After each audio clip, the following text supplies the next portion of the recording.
ganito, Stan. Ano masabi mo? Basic, yun na yun. Nag-start to lahat nung second week or third week. Nagkita kami ni Goran sa Kamsur, Naga. Nagkaroon kami ng idea. Mostly siya. Nagka-idea siya na mag-graph 500 kami one shot. It's Thursday, December 26, 8:23 p.m. Sa Alispag. Ayun, pinaplat pa namin nga kung ano yung mga plans or saan gagawin. Actually, hindi ako nagre-reply sa kanya nun. Hindi ako nagre-reply kasi ayoko eh. Hindi ko gusto. Mahirap. Hi, my name is Bush. I'm one of the support group for this team from Ride Out Manila. Sana matapos. Ride lang ng ride hanggang sa matapos. Pakayanin lang. Ayun, pa-ride out na kami. Sana matapos. It's almost 11 and we are going to Vigan.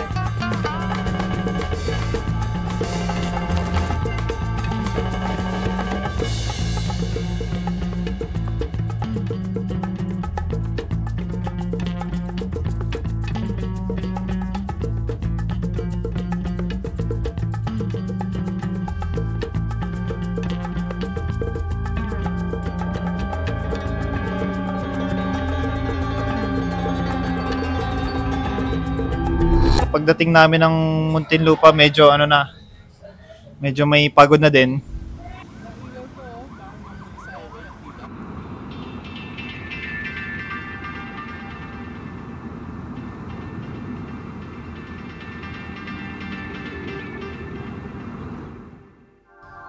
Bumagal kami actually sa bandang Manila kasi basa yung daan, umulan.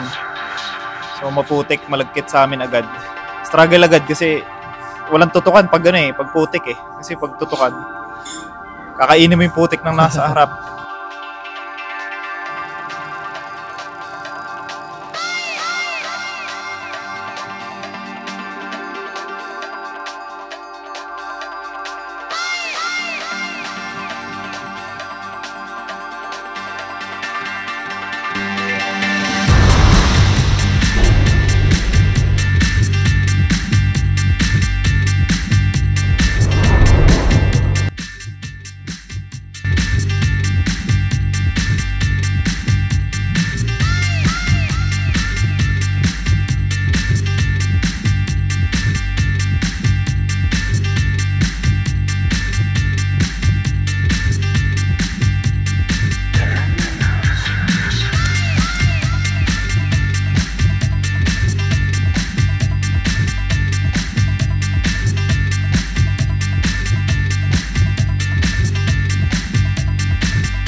Maganda yung pacing namin from Manila hanggang Malolos. Nag-decide na lang kami na kumain muna sa Malolos kasi 100 km yun eh.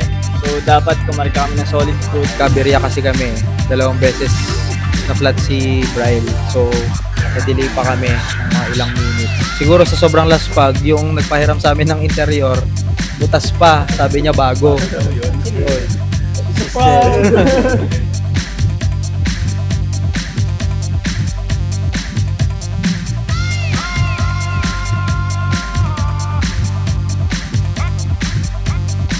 Cycle Sim bro, sobrang helpful nung stop namin doon kasi breakfast eh. Tapos may shower pa sila. Hoy, bilisan nyo! Tagal no? Ayun na. Oo!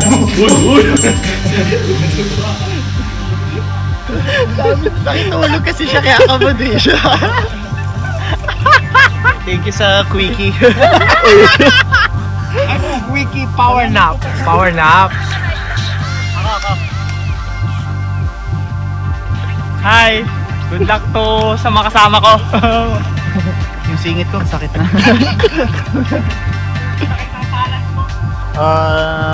Clark to La Union, feel ko lahat kami may good moral kaming lahat kasi lahat kami bagong bagong freshen up. Maganda yung takbo namin, Clark to La Union, walang aberya, walang kahit ano. So yun, feel ko isa sa mga mabibilis namin na part din yun. Sa Pangasinan, Rosales or Rosario ata yun. Grabe yung traffic, sobrang haba. Dahil lang dun siguro sa mga nagbabike pa one shot to Baguio, alam nila yung stoplight dun bago mag-bridge yun, sobrang haba ng traffic. Kaya no choice kami, talagang singit-singit kanya-kanya.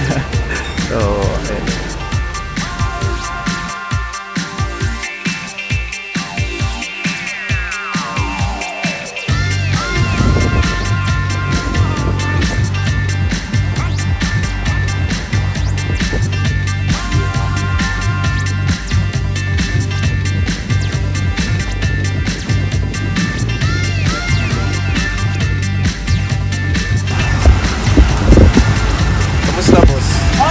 I'm very tired.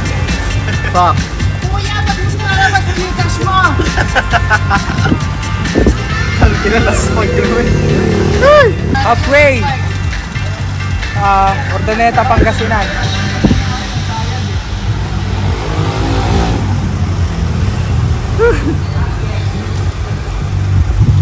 Order na kayo. Magmama ka sa akin. Ayoko na. Umaangat na talaga. Puligado ako. Ayoko na. Tangka.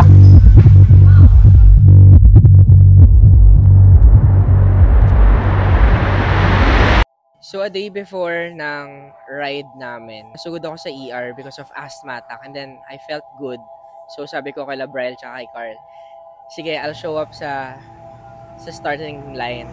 And then if I feel like hindi ko kaya, sasakay na ako ng sasakyan. Nararamdaman ko na parang hindi ko kayang magbike ng 500 kilometers. Pero nag-start pa din ako, and then after 2 kilometers, sabi ko, hindi ko na talaga kaya kasi feeling ko susumpungin ulit ako ng hika. So that's it.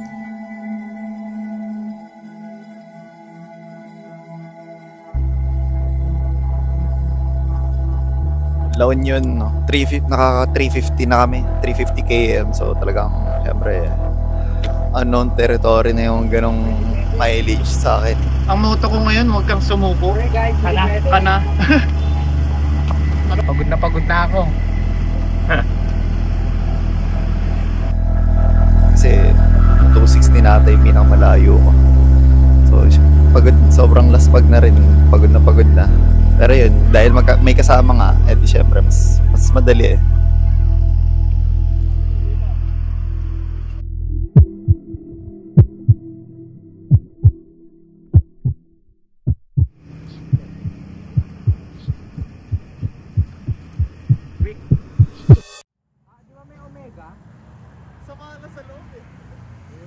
Kaya ang ginawa namin, mindset ko na lang doon, konti na lang to, kalahati na lang to, biga na.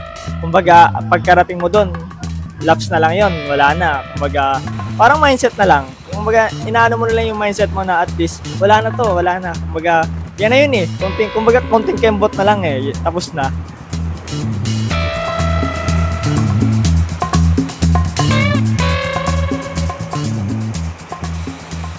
In the dark na ako nun eh. Wala na talaga akong nun eh. Kasi trabaho na lang, palit. Pahinga sa likod. Siguro yung bumuhay sa akin last 40 yung yung sag talaga kasi sila na nagsasabi na kaya ako kasi ako nun ayaw ko na talaga. Yung sakit na eh. Yun, siguro sa sag din talaga. Thankful din sa sag kasi lahat inaabot na lang sa amin eh.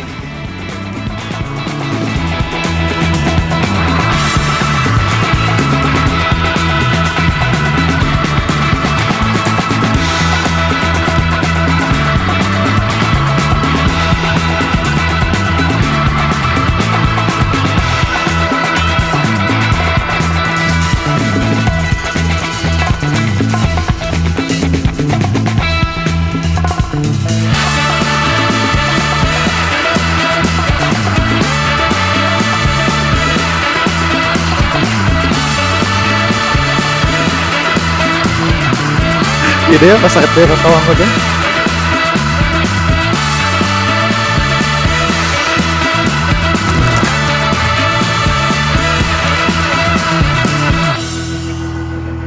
Sige. Yung rolling nga eh.